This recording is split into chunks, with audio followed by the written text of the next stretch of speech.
Most people look at a sacred statue or an ancient depiction of a deity and see a serpent with a jewel on its head. They call it Nagmani or Nagphani, treating them as two separate things.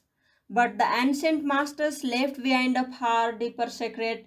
Nagmani and Nagphani are the exact same thing. What the ordinary eye mistakes for a simple snake wood is actually a crown, a precise living blueprint of the highest state of human consciousness. This video is the culmination of years of deep research into the hidden layers that connect myth, history, and inner practice. Today, we map how an ancient spiritual device traveled from the hands of Ravana to the royal temples of the Kathmandu valley and how it reveals the exact mechanism of your own liberation. To understand the mystery of the Serpent-Gem, we must pierce through three distinct layers of human perception. Layer 1 is the visible form. To the untrained eye, it is just a statue, an ornament, or a physical diamond sitting above a snake's head. This is the tangible object of raw devotion. Layer 2 is the luminous symbol. It is the radiant Tej, the blinding, beautiful light that seems to multiply, refract, and mirror reality itself, inspiring wonder. Layer 3 is the ever-flowing inner reality.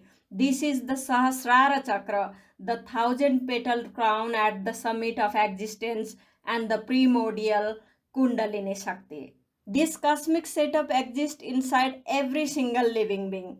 It is only because this crown already sits within you that your consciousness is capable of waking up. Jain Mahapurana reveals that Ravana's legendary 10-headed appearance was actually an optical illusion, a staggering reflection projected by a highly charged, miraculous Nagmani at the center of an ancestral spiritual ruby necklace gifted by his mother.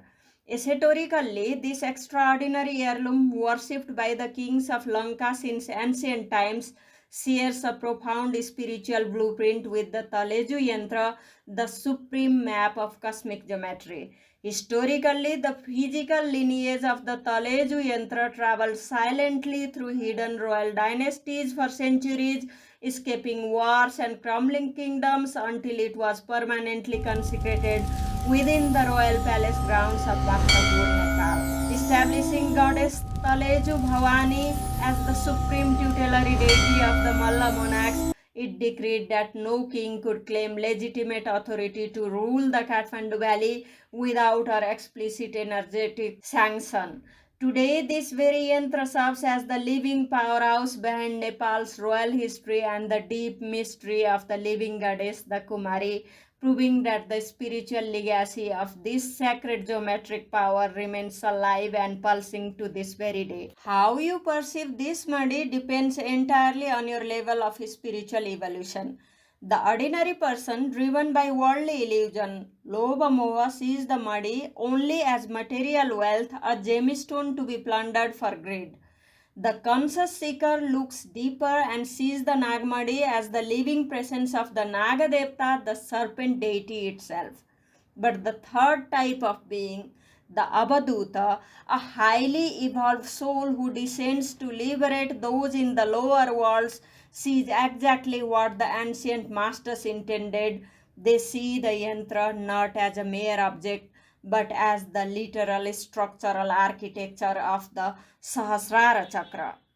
Let us correct a major misconception rampant in modern spirituality. Many people think that the Kundalini is a literal lotus or a physical wheel inside the body. It is not.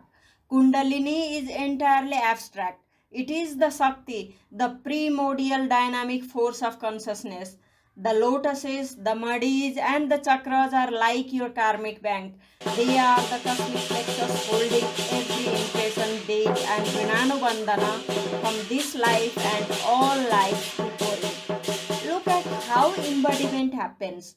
Pure consciousness rests at the absolute summit in the Sahasrara.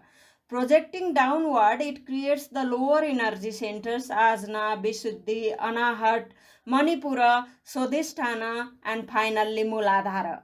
From these energy vaults, the individual soul, the jiva, fashions its physical features and body. This is how a free-moving cosmic soul gets trapped in flesh and blood. When your karmic deeds and ridhanubandhanas in the bank are fully exhausted, consciousness naturally reverses its path, returning to the Sahasrara the exact way it came down. But if a person leaves this world without their Kundalini rising, they remain completely bound to the wheel of samsara. But the map goes deeper still. Most spiritual traditions stop at the Ajna chakra, the third eye, because they believe the Ajna is the final frontier. And they are right in one sense. The Ajna is the absolute last kingdom of the elemental forces. But beyond it lies a vertical territory guarded in absolute secrecy. Above the Ajna exist the hidden sacred chakras, Lalana, Lalata, and finally Golata. These are internal celestial checkpoints. The exact nature of these centers cannot be discussed publicly, but suffice it to say, this is the hidden realm where the ultimate Siddhas and Avadutas reside. The Trisashti Salakha Purusha Charitra reveals that to reach the absolute top, a soul must transcend an entire cosmic hierarchy. You must transcend the lower realms ruled by Chamarendra. You must skyrocket past the celestial kingdoms of Mahendra and Ishana and explicitly supersede the absolute zenith of cosmic luxury, the imperial Saudharmakalpa. Only when the jurisdictions of these great Indras are completely crossed do you finally arrive at the Siddhasila, the eternal unmoving crescent at the apex of the universe where the perfected Tirthankaras reside in absolute stillness. How do we experience this ultimate stillness within? To understand, we must look to Jain metaphysics. In the Mahapurana, it is Lakshmana, not Sri Ram, who slays Ravana. Because an ideal spiritual master must maintain absolute non-injury, Sri Ram represents untainted, quietistic purity, the unmoving witness. The violent confrontation must be executed by Lakshmana. Esoterically, Lakshmana is intense dynamic focus, gathering the scattering cosmic sound or swara and merging it back into the bindu. While Lakshmana acts as the dynamic force, Sri Ram stands above the fray as the ultimate witness of Dharma. When you awaken your Kundalini, your goal is to transcend restless action and permanently establish this Rama within your own Sahasrara. Reaching this Rama Rajya, where pure, blissful consciousness sits enthroned at the summit, unmoving and complete, is how you break the chains of samsara forever. How monumental is the supreme consciousness? In the Katha Sarita Sagara, when Emperor Narvan Datta ascends the cosmic heights of Kailas, he beholds a mountain so colossal it pierces space itself. At this ultimate summit sits a consciousness so vast, the entire mountain of Kailasa, the home of Shiva, is merely a single jewel upon his royal crown. This is the staggering scale of the spiritual power waiting at the top of your spine. This is the reality of the Sahasrara. While the Gajendra Moksha proves that divine liberation can spontaneously strike even an animal through absolute grace, for humans it requires a vessel. The absolute rule of the Natha lineage reminds us awakening the energy is easy, sustaining it demands discipline.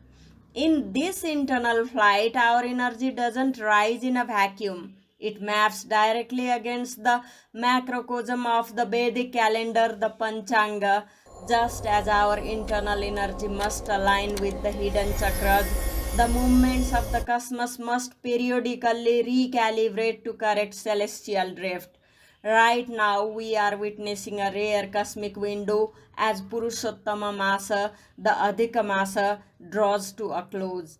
This mystical 13th month corrects the structural drift between the lunar and solar cycles, restoring cosmic equilibrium. Belonging to no zodiac sign, the supreme being Purushottama Narayana himself claims this sacred interlude.